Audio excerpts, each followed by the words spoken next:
A package in the mail, MSX games from Japan. Collecting without fail, those shoot 'em ups, and that's the plan. He doesn't just collect them, he also codes them too.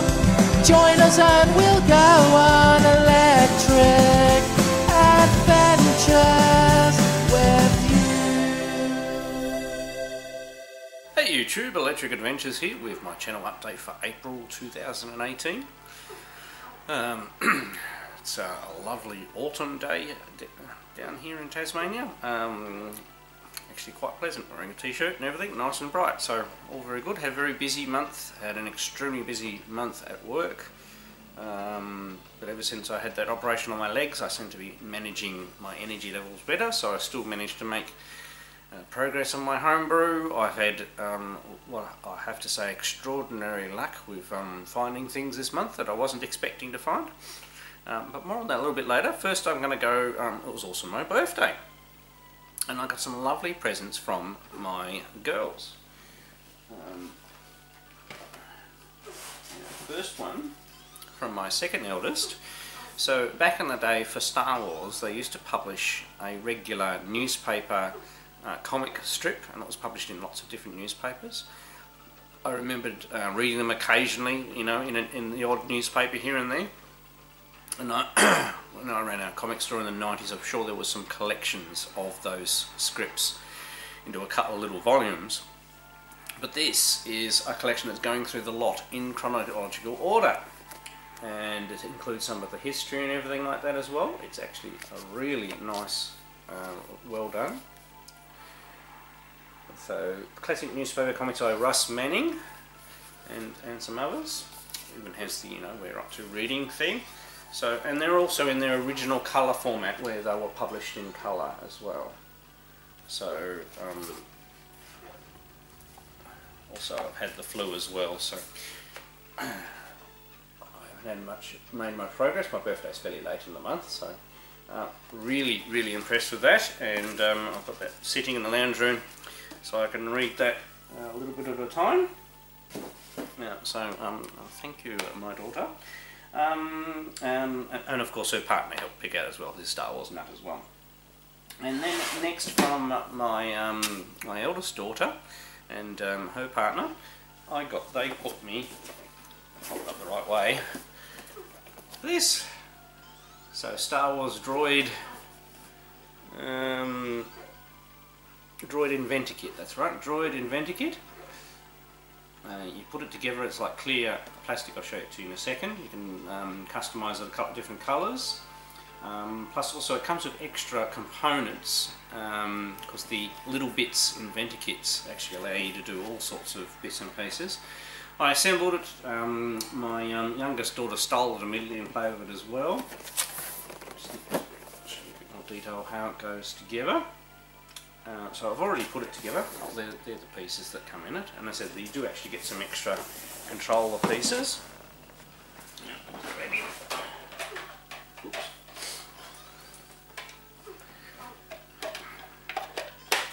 His head came off.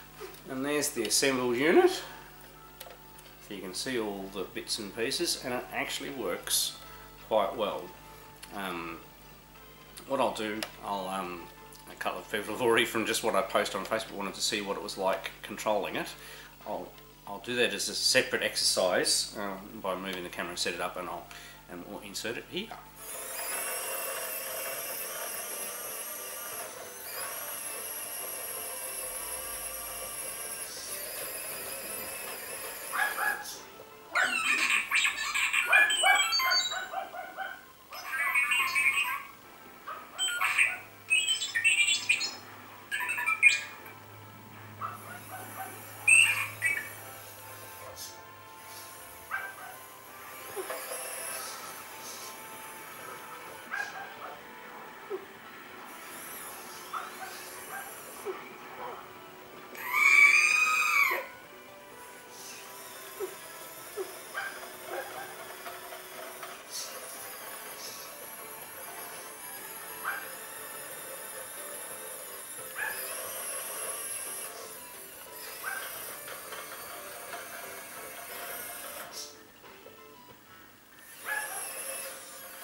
Alright, so I hope you enjoyed that little play with the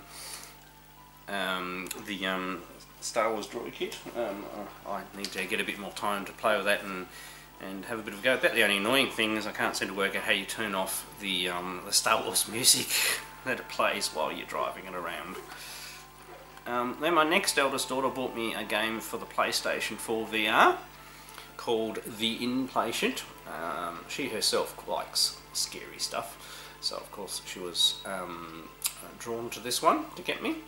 And also, she didn't actually even realise when she did it, one of the other games that I have, Until Dawn, which I haven't actually played, is one of her favourite games, and this is a prequel to that. So her and actually the little one have actually had a go playing this already. I haven't. So I have to give that a go. And then from my sister and brother-in-law, they bought me Horizon Zero Dawn. I know there's a second one or a sequel out already, but no, I haven't played the original one, and I always liked the look of this one when I saw the you know, with the pre-release shots and everything like that, and everybody reckons it's a pretty good game, so I'm looking forward to playing that one. I still have been playing Elite Dangerous a bit though, so it's another game I can get started on. Alright, so they're all of my birthday pickups. Now next I'd like to go on to a little bit of an update of the NBA Jam machine that you can see behind us. So this is my local mate Gary's.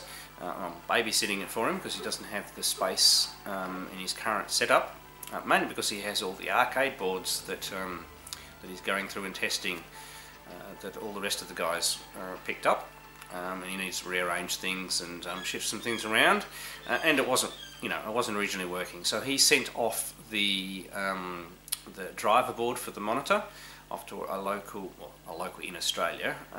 It's actually, I believe, in Western Australia.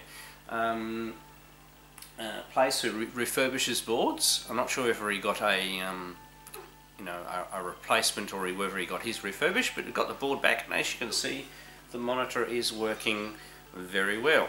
So what I'll do is I'll unhook this and we'll go and have a look at it. Right, so as you can see, the monitor came up really nice. So you didn't pay very much for this cabinet because the monitor wasn't working. The picture was collapsed down to a line. It's never made any sound since we've got it, and we were actually playing around last night trying to figure out what in the world's wrong with the sound issue. He has actually separately tested the board, and there is sound coming off the board, but we can't. There's something wrong with the wiring of getting through to the speakers. We've tested a few things. There are actually a couple of adjustment pots. It seems like it's trying to split the sound into stereo, and the two pots, one of those is definitely not working, the other pot is a bit intermittent, so it's obviously something to do with there. We may have to rewire the sound to get it working. Gary's working on a replacement control panel as well, because obviously that's not the original, but he's very pleased with how this has come together. It still needs a bit of a clean, and yeah, very pleased. And obviously it's here. I can play it, of course, now. So and I said it does. It's on free play at the moment. I won't worry about that. So I said no sound, unfortunately.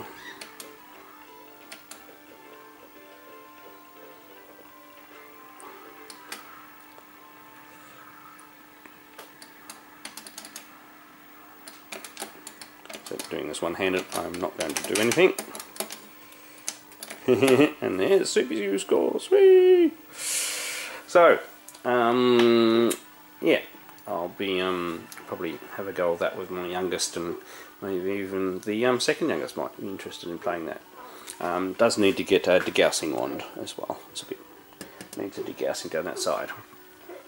Alright, and a related story to this one. So while we were, this is on Anzac Day, I was still a little bit unwell, but Gary came over to put in his monitor board. He'd done that and was happy with that, and we were thinking about the sound, and I got a text from another mate, a gentleman called Brendan, and he said, "Have you checked Gumtree? Because there's some cocktail cabinets on there." in a place called Dulcott. It's a bit out in the country, and I had a look and they were listed 3 cocktail cabinets. I rang up and said, are these still available? Apparently somebody else had rung up and was interested in one, but hadn't shown up. And I said, well, you know, we don't want to steal one from the other. So I asked him how much he wanted for all 3. And he pretty much led with, oh, you know, a couple of hundred each, and I said, well, you take 500 for all 3 if the other person don't show up, and otherwise if you know, depending on which one the other person took, we take the other 2. And he said, well, look, if you're prepared to come straight away, he hadn't heard anything from that person, and they hadn't, and if they don't show up before you, he's happy to sell them to us. So we went there, hopped in the car, took the station wagon, and we grabbed them. And what were they? So, motion sickness there. So the first one, I'm sorry, it's got a couple of boards sitting on it, and they are relevant. Looks like, as you can see, a Donkey Kong cocktail cabinet. These are 2 Space Invaders boards. We'll get to that in a minute, so hang on, I'll just move them back again. So as you can see, this cocktail cabinet spent a bit of its life as a Donkey Kong, but it is a Taito cabinet, so quite a few Taito cabinets were imported into Australia and then converted things. Interesting enough, it has this original Taito panel. We haven't cleaned these up at all yet. A 4-direction joystick and fire button. Obviously the Taito thing's upside down, which is interesting. I think we're open. Yep. Okay, so in here we have a screen which has virtually no screen burn. And in here was not a Donkey Kong, but it was actually a Gyrus. And this was sort of firing up. Pardon me, excuse me, my cold. So it was sort of firing up the screen. You could see something was displaying on the screen, and the motherboard and the board probably was fully working at that stage. But Gary took it out and had a look at it, and the colour prom, all the pin legs were rusty, so Gary pulled it out and he broke one leg. And we're actually on a red herring. It looks like this power supply is not outputting enough voltage. So it's gone bad, and we'd already used, well, I'm doing this in reverse order, we'd already used my one remaining power supply in another one of the cabinets, so we're a bit stuck. We did test the board later, and the Gyrus does work, but obviously it's now all its colours are completely faded out. So this is the one that probably Gary's going to keep out of the 3, and it should clean up nicely. You should be able to, you know, take that glass off, clean up the back, and respray the black, which will neaten it up. But that screen is in really good condition. Obviously, all the legs will need to be, the legs for all of them will need to be taken away and stripped and re-chromed. And then we have this little beastie. Sorry, getting a bit of a reflection from the window. There we go. And it is an actual Taito cabinet with Space Invaders in it, and it's the Space Invaders, so it's black and white monitor, but it's had these rainbow stripes put on it. And this monitor actually displays, it's really bright. Neither of the Spacey, so there was a Space Invaders board in here, and I'll come back to them in a minute. And Gary actually had a spare one listed as Space Invaders working, and they both come up with the identical picture. So then we check further, and we really should check voltages before we start. But the voltages coming out of this step-down transformer here are probably about double what they should be. So I say the wrappings in the transformer are gone, so I don't know whether we can get a replacement. There's another step-down transformer down there as well. So we definitely want to try and restore this. We have 2 Space Invaders boards to try, and it would be great to have it back as an original Space Invaders. Now, I'm going to fully restore it. I will probably keep it for a little while. It's possibly not something that I will keep forever, but I think it's a very, very good find. and it's in not bad condition really. I mean, obviously the panel's got a bit of a thing, and once it's all cleaned up and the legs re-chromed, and you know, just got some paint on there that should scrape off, and the glass cleaned up both sides, and any scratches repainted, it will come up very nice. And obviously glass taken off and cleaned, and the screen really is in quite good condition, and it comes up quite bright. You just get a garbled pattern. And then the third one wasn't a Taito cabinet, it's a Leisure and Allied, I can't remember what Gary called it, was it a Hanson or something like that? But the screen on this one is absolutely fantastic. Currently it's got my Time Pilot 84 in it. It had Juno First in it, which uses the same connector. That's why I've been able to put Time Pilot 84 in there. It should also run my Space Pilot board. Sound is working. Now the control panel is obviously well loved. I'm going to have to clean that right back, get some new, you know, recover that. That's not going to be too bad. The buttons and the joysticks are not that bad, so I'll probably take them all out, clean the panel right off, and put new overlays on it. The glass I've taken off and cleaned, not completely, there's still a couple of things on there, but I'm going to respray these black lines, which will make it look a lot neater. There's the control panel on the other side. Actually probably not as bad on that side. It's just been probably a little bit weathered. The legs, the covers have come off those and they're a bit rusty, so I need to clean those. And it's just a general clean on the other part of the body needed. We did have no keys for this one, but we're able to get into the side, and we've undone the top lock. Getting into the coin thing was rather hard, but we got that out and straightened things up afterwards. I wasn't going to waste a drill bit by trying to drill out a lock. And as you can see, it's on coins at the moment, not free play, and it does indeed work quite well. I'll do a separate video on this. Sound works.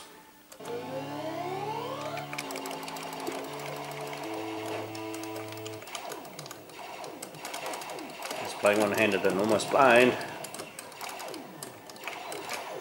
As you can see, that works beautifully. So, and it's actually very handy, me finding this sort of a cocktail cabinet that's perfectly set up to play Time Pilot, Time Pilot 84. I should better put my Tutankhamun in there when I finish getting it working, and of course I have the Juno First board to repair and get working.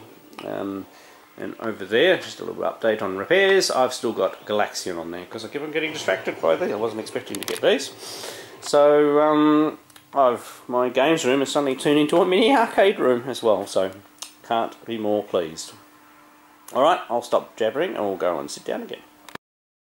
And since we're having a arcade focused episode, and as I couldn't be more pleased, because half of the reason I get some titles for the home consoles is I'm constantly buying arcade home conversions.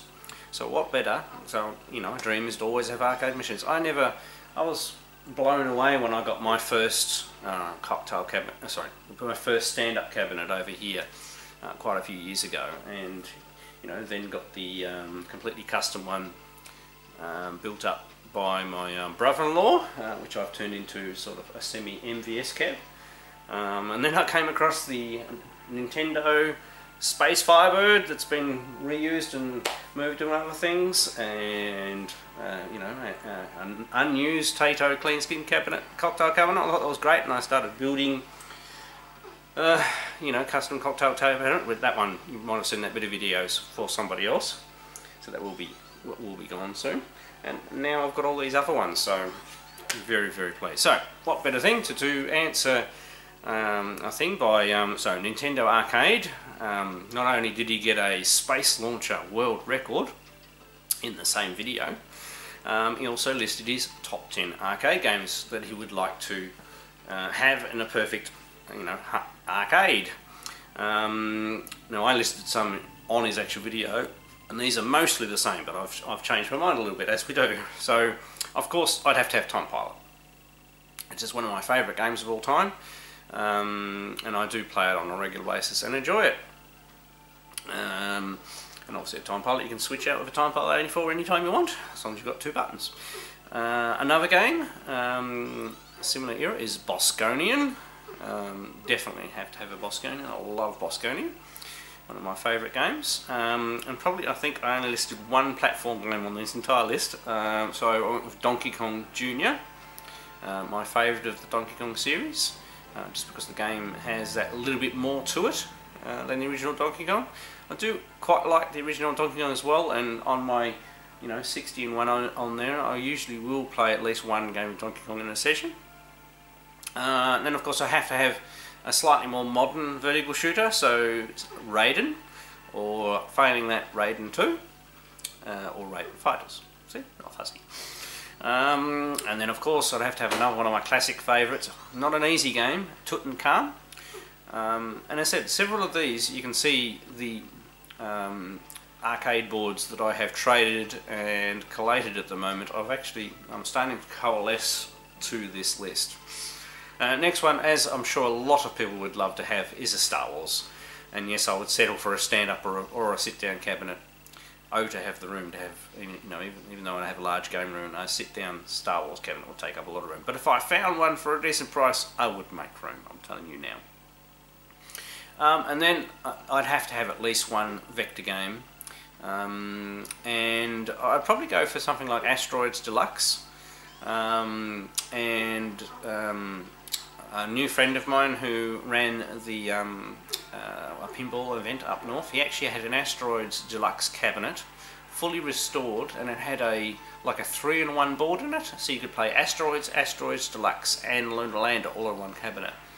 I could have one of those, because I would play that on a reasonable basis. This is, games you're going to have in your collection. They're ones you're going to get a bit of play out of. And then my next one would be, and I actually do have a board for this, it doesn't work, but I do have a board, is Flying Shark. I have the sequel Fire Shark as well, and I also have Tiger Heli and Twin Cobra, so all of those could be rotated through that machine, or maybe rotated through the Raiden machine as well if you're going to have separate ones. But Flying Shark would be the branded one that I would like to have a dedicated game for. And then you've got to have at least one twin-stick shooter, I reckon, so Robotron, which I'm sure is on a lot of people's lists. I haven't actually ever played a physical Robotron machine, but I have lots of home copies, and it's the sort of game I like Geometry Wars and those other twin-stick shooters. I do actually enjoy those type of games a lot. Failing a Robotron, maybe there is an arcade Geometry Wars out there. You never know. And so this is a change from my previous list when I put it on Nintendo Arcade's video. I thought, I haven't listed a horizontal shooter. I need one of those. Now, something like Defender is all well and good, but I've never been very good at it, and I think it would be a bit hard and frustrating. I reckon something like R-Type would give me a lot of enjoyment. Probably the first one. I haven't really played number 2 that much, and number 3 is quite a different game. Yeah, failing that, I suppose, an MVS cab like I have here with a couple of the horizontal shooters there, because they do quite a good job as well. So there's my top 10. I'll put a link down to Nintendo Arcade's video down below, and go and check it out, and check out his world record on Space Launcher. He's been working at that for a while. Hopefully he can hang on to it. There's another guy chasing him madly. Alright, it's probably ended up being a bit of a long video, but I have a homebrew update as well. So earlier this month I posted another video update on Sydney Hunter and the Caverns of Death for the NES. I finally, I suppose, you reach certain points in a development and you're trying to fix something and it just gets frustrating, and you're trying and you give up for a little bit, but then you're like, right, I'm going to rewrite a large chunk of the code. So I did. I rewrote a large chunk of the code, and voila, it fixed the problem I was having. So now we have all of our enemy movements, or all the enemies are in there, enemy movements are done, but a little tidy up with the slime falling downward. goes across the whole. All the background detections all rewritten, so you can jump onto vines and hang onto them, but if you just walk past them you will fall down until you grab onto them. And another key important element is the lava, so the lava level. So in a particular map, the lava will be down the bottom of the cavern. When you collect a particular object, it sets off the trap and the lava starts to rise. That logic is mostly done. And hopefully while I've been blathering on, there's been a little bit of video up there if you have a look at it. But I did a complete separate video as well, which I'll put a link down below. And, surprise, surprise, I did actually make a little bit of progress on Berserk for ColecoVision and MSX. I started working on shooting, so I hadn't touched it for a little while. I was just sort of sitting on the couch and had the laptop there and felt inclined to just have a bit of a go at starting to do that. I haven't quite finished it, it doesn't work, the shooting doesn't quite work properly yet, there's a little bug in it, but I made a little bit of progress, so I thought I'd tell you guys about it. So, coming up, due to this lurgy and it being my birthday last weekend, I didn't quite finish editing the next episode of Let's Make a Retro Game, so hopefully that'll be in about a week's time. So really am trying to do one a month, but obviously didn't make one in April. Electric Adventures, the games, that's been quite a popular series. I'm going through each one of my original games that I wrote back in the 80s. When I say original ones that I wrote, a lot of them are just, you know, I saw a game and I thought, oh, I want that on my computer, so I wrote a version of it. They've been quite popular. I give the game a bit of a play and have a quick walk through the code for those interested. All those games are freely downloadable from my website as well. And more episodes of the arcade project. So each one of these arcades, I'll do a specific video on the restore of them. So the first one, Cab Off the Rank, will be this, the Leisure and Allied cabinet that I've now got Timepole 84 in. And I'll include some proper gameplay of Timepole 84 when I'm using both hands. Alright, so it's been a really, really great month. You know, sickness aside, I can't believe my luck this month, so I really appreciate that I've been able to get hold of some things that I've probably always wanted to have. Now, will I keep all the cocktail cabinets I just show you? Possibly not, because it does make the room a little full, but they will themselves be fun projects to do up, and then may allow me to trade for other things that I want. But that Leisure and Allied cabinet is probably a cabinet that I'm definitely going to keep. But I still want to actually finish off this cocktail cabinet over here. So, alright, so I'm Electric Adventures. Thanks to all my subscribers, thanks for watching, and I'll catch you next time.